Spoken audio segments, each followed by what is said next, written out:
अगर झूठे लोग ये कहें, मेरे ऊपर झूठे आरोप लगाए, तो इससे बड़ी हास्यास्पद बात कोई नहीं हो सकती। झूठ बोल रहे हैं और सबसे बड़ी बात है कि अभी भी झूठ बोल रहे हैं। मुझे ये पता है कि जब ये 900 मैट्रिक टन मांग रहे थे तो ऑक्सीजन अपने सर पे रख के ले जाते हैं। कहाँ रखने की जगह थी इनके पास, ये बता दें। चलो रिपोर्ट को एक तरफ रख देते हैं, आप बताइए 900 मैट्रिक टन जब आपने मांगी, आप कहाँ रखते हो? केजरीवाल के इस्तीफे की मांग को लेकर भाजपा ने जंतर मंतर पर धरना प्रदर्शन किया। कोरोना की दूसरी लहर के दौरान दिल्ली सरकार ने राजधानी के लिए जितनी ऑक्सीजन की मांग की थी, उतने की जरूरत नहीं थी। दिल्ली सरकार ने ऑक्सीजन की मांग बढ़ा चढ़ाकर की थी। ये कहना है सुप्रीम कोर्ट द्वारा बनाई गई ऑक्सीजन ऑडिट कमेटी की रिपोर्ट का। फिर क्या था? इस रिपोर्ट के आने के बाद दिल्ली में भाजपा नेताओं ने केजरीवाल से उनके इस्तीफे की मांग की। कोरोना वायरस की दूसरी लहर के दौरान उनकी सरकार द्वारा शहर की ऑक्सीजन जरूरतों को बढ़ाकर बताया गया, जिसे लेकर जंतर मंतर पर दिल्ली बीजेपी अध्यक्ष आदेश गुप्ता, मनोज तिवारी, मीनाक्षी लेखी समेत कई अन्य एमपीज व सीनियर नेता वहां मौजूद। ऑक्सीजन ऑडिट रिपोर्ट जो आई है उसको लेकर केजरीवाल सरकार का कहना है कि उनके ऊपर झूठे आरोप लगाए जा रहे हैं। उस पर आपका क्या कहना है?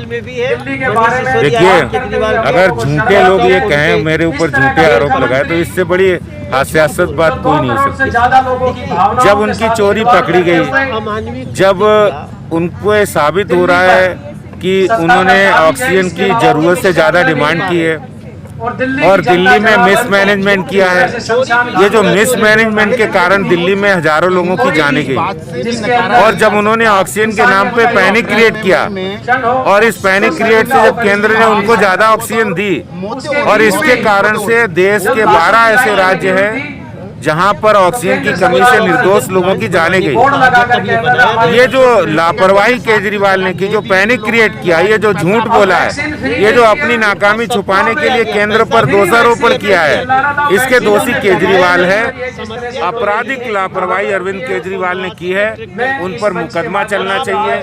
वो अगर जरा भी उन्हें शर्म है तो दिल्ली और देश की जनता से उन्हें माफी मांगनी चाहिए। केजरीवाल सरकार से क्या मांग है आपकी? अंतिम क्या कहना चाहेंगे आप? देखिए, केजरीवाल जी को अगर जरा भी शर्म है, सबसे पहले उन्हें माफी मांगनी चाहिए दिल्ली और देश की जनता से, क्योंकि उनकी एक आपराधिक लापरवाही से हजारों निर्दोष लोगों की जानें गई हैं।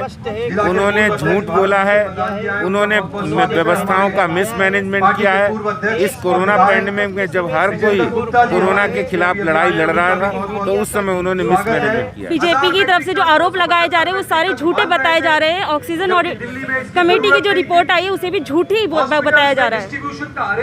अब तो बात यही चिंता की है ना कि सुप्रीम कोर्ट की बनाई हुई ऑक्सीजन ऑडिट कमेटी की इंटरिम रिपोर्ट को ये झूठा बताते हैं। स्वयं ऑक्सीजन ऑडिट जब मांगती है दिल्ली तो ये करते नहीं है।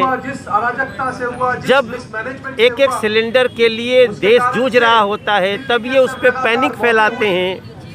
झूठ मूठ का देश का 1150 मीट्रिक टन यहाँ ऑक्सीजन मंगा लेते हैं। इनकी इस पैनिक फैलाने की अमानवीय कृत्य को जनता और हम कैसे माफ करें? सर, ऑक्सीजन ऑडिट कमेटी की जो रिपोर्ट आई है उस पर उप मुख्यमंत्री का कहना है कि ऐसी कोई रिपोर्ट आई ही नहीं है, ठीक है, लेकिन मीडिया रिपोर्ट्स के दावों के अनुसार 3 दिन पहले ही उनके पास ये रिपोर्ट आ गई थी। तो क्या मुख्यमंत्री, जो उप मुख्यमंत्री, वो झूठ बोल रहे हैं? सरासर झूठ बोल रहे हैं, और सबसे बड़ी बात है कि अभी भी झूठ बोल रहे हैं। आज हर मीडिया के पास इंटरिम रिपोर्ट है। अब तो दिल्ली के हर व्यक्ति, देश के हर व्यक्ति के पास, मेरे पास भी मोबाइल में रिपोर्ट है। इसके बाद भी अगर वो झूठ बोलते हैं तो इसका मतलब है कि ये बहुत भयानक अमानवीयता के स्तर पे उतर चुके हैं, और अब दिल्ली की जनता को ये कानून को इसको सहज ढंग से नहीं लेना चाहिए।